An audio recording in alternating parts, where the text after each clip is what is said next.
Welcome back. I'm ready to read Chapter 9 from Julius, the Perfectly Pesky Pet Parrot.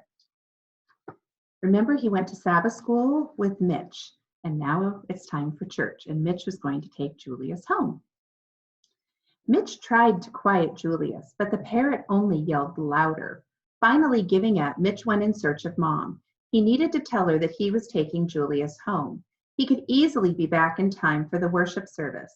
He tiptoed into the sanctuary with Julius perched on his shoulder.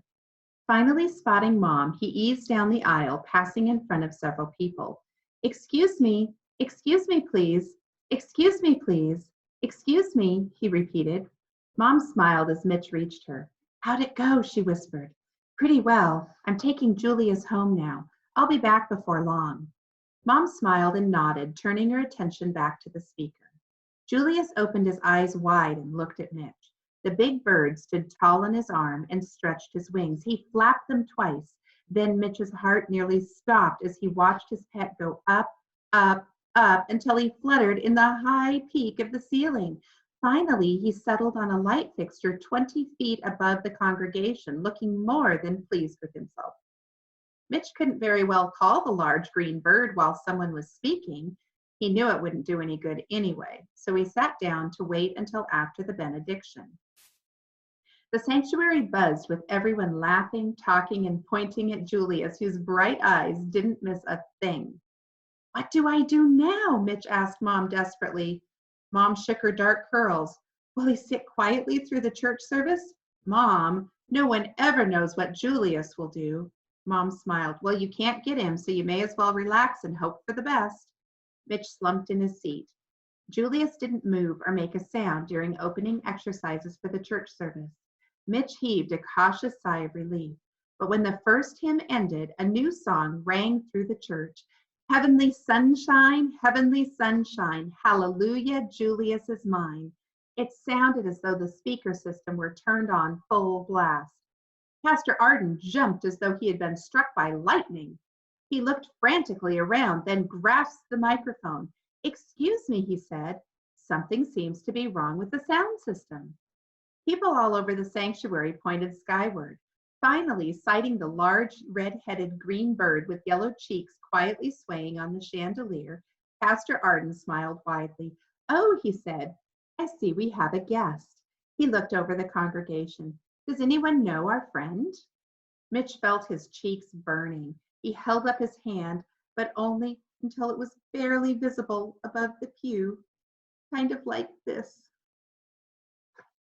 Pastor Arden smiled. Ah, Mitch, tell me, will the bird stay where it is through the rest of the service?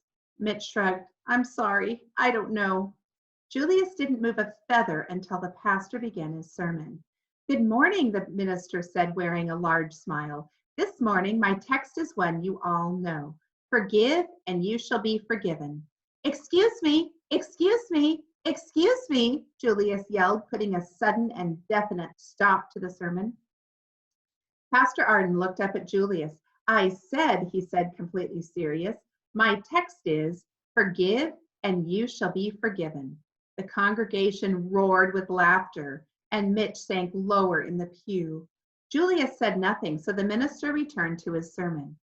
He had talked for less than a minute when the phone rang loudly. Pastor Arden jerked his head around. There was no phone in the sanctuary. The ring sounded 5 times, followed by, hello, in Mitch's voice.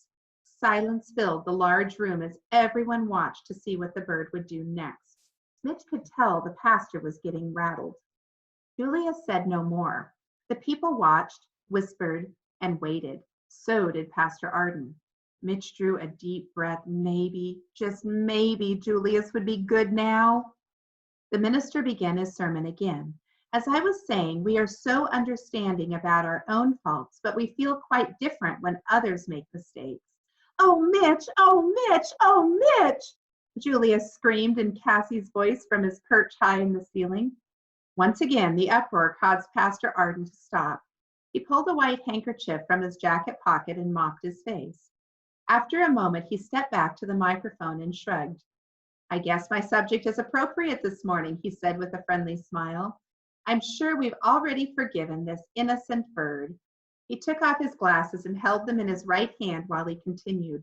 But your fellow church members may well be as innocent as that beautiful bird. He extended his arm and pointed at Julius with the glasses. Oh, please don't hold those shiny things up in the air, Mitch pleaded silently. But Julius had already spotted the glasses. He dropped from the ceiling like a rock, snatched the glasses with his left foot, and returned to his perch before anyone quite realized what had happened. The church remained so quiet that Mitch clearly heard Julius sawing away on the glasses. A moment later, the glasses dropped onto the floor.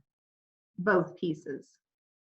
A small boy gathered up the two parts of Pastor Arden's glasses and ran to the pulpit with them. Thank you, my boy, the minister said solemnly. Then he turned to the congregation. We find it easy to forgive this innocent parrot, but my friend, to God, we are all as foolish as any bird, all of us. Let us forgive one another. He saluted Julius in the ceiling and sat down. Mitch remained in his pew until everyone had gone. How would he ever get Julius down? He leaned his elbows on his knees and dropped his chin into his hands. Maybe Pastor Arden didn't judge Julius, but Mitch did. That bird was plain rotten. Mitch's dark thoughts were interrupted by a soft whir of wings, and the large parrot landed on his shoulder. Julius edged over until he could rub cheeks with his best friend. He whispered into Mitch's ear. Then he tweaked Mitch's lips twice. Back home, Julius happily rested in his cage for several hours. Mom laughed about the entire episode. I'm sure everyone there will remember our short sermon about forgiving, she said. On Monday, Mom assigned Mitch several jobs before leaving for work. First, he cleaned the outside of all the windows.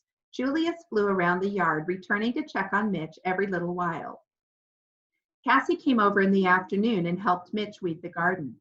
As soon as Julius heard Cassie's voice, he fluttered to her shoulder, leaned forward, and twisted his head around until he could look into her eyes. Then he opened his mouth.